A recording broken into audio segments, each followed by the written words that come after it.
Could I follow up on Ukraine and some of the diplomacy? The Hungarian Prime Minister was recently in Kyiv and Moscow and Beijing. Do you find anything productive about this?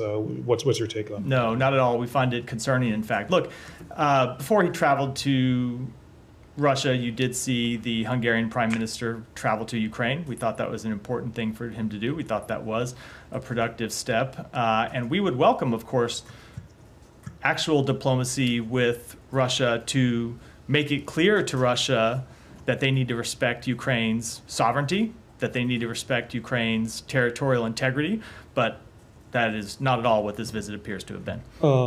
Could I follow up on one more? There's another visitor in Moscow today, Prime Minister Modi of India. Obviously India has a long-standing relationship with Russia. What do you think of the timing of this right before the NATO summit and in light of what's going on? Yeah, so again, we did just see Modi, like Orban, meet with President Zelensky. We thought that was an important step to take. And we would urge India, as we do any country when it engages with Russia, to make clear that any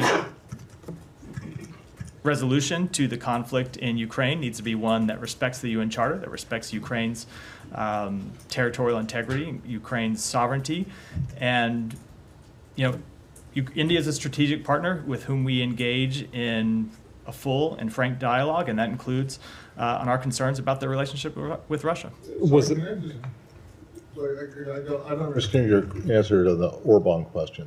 I mean, it's okay and it's good and productive for him to go to see Zelensky in Kyiv, but it's concerning and bad that he goes to Putin. Is it only the timing? No. Because there are plenty of people who have been going. If you listen to the answer to my full answer, it's we welcome people engaging with Russia about the war in Ukraine if they make clear to Russia that Russia needs to respect Ukraine's territorial integrity and sovereignty. And that goes to the fact that there is a difference between Ukraine and Russia, and there's a difference between engaging with Ukraine and Russia because one side is the aggressor and one side's the victim. So, of course, we look at their engagement with those two countries differently. Well, yeah, but okay, so do you know for sure that he didn't make those things clear? We have seen no indication that is, including his public statements, that is. And do you think that Prime Minister Modi made clear to President Putin? As I just said, Do you think that President Erdogan has made clear? I will look to Prime Minister Modi's public remarks to see what he talked about. But as I said, we made quite clear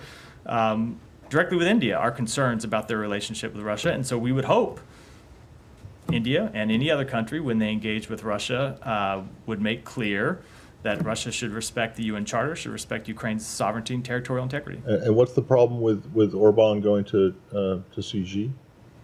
I wasn't asked about that. I was asked about. You were asked about that. Oh, I missed that part of the question. No, was not part of your question? Yeah, I was asking. I totally missed the Xi part I was talking about. So so you don't have a problem with him? I don't have any comment. We understand that countries engage with China. We, as you know, Secretary Blinken has traveled to China twice now with President Xi. Just follow up briefly on the Modi part of that. You said that that the U.S. has dialogue with India about concerns about the relationship with Russia. Were the concerns expressed prior to Modi's visit, and has there been any dialogue before that? We have long made clear those concerns. I mean, specifically about the trip to Moscow. I'm not aware of any conversations specifically about this trip in advance of the trip. ಅನುಕ್ಷಣದ ಸುದ್ದಿಗಳಿಗಾಗಿ ವಿಸ್ತಾರ news YouTube channel subscribe ಮಾಡಿ. ಹೊಸ ಸುದ್ದಿಗಳ ನೋಟಿಫಿಕೇಶನ್ಗಾಗಿ bell icon click ಮಾಡಿ. Latest ಅಪ್ಡೇಟ್ಸ್ಗಾಗಿ www.vistaranews.com ವೆಬ್ಸೈಟ್ಗೆ visit ಮಾಡಿ. ಅಂಗೈಯಲ್ಲೇ ಜಗತ್ತಿನ ಸುದ್ದಿ ತಿಳಿಯಲು ವಿಸ್ತಾರ ನ್ಯೂಸ್ ಕನ್ನಡ ಆಪ್ ಡೌನ್ಲೋಡ್ ಮಾಡಿ.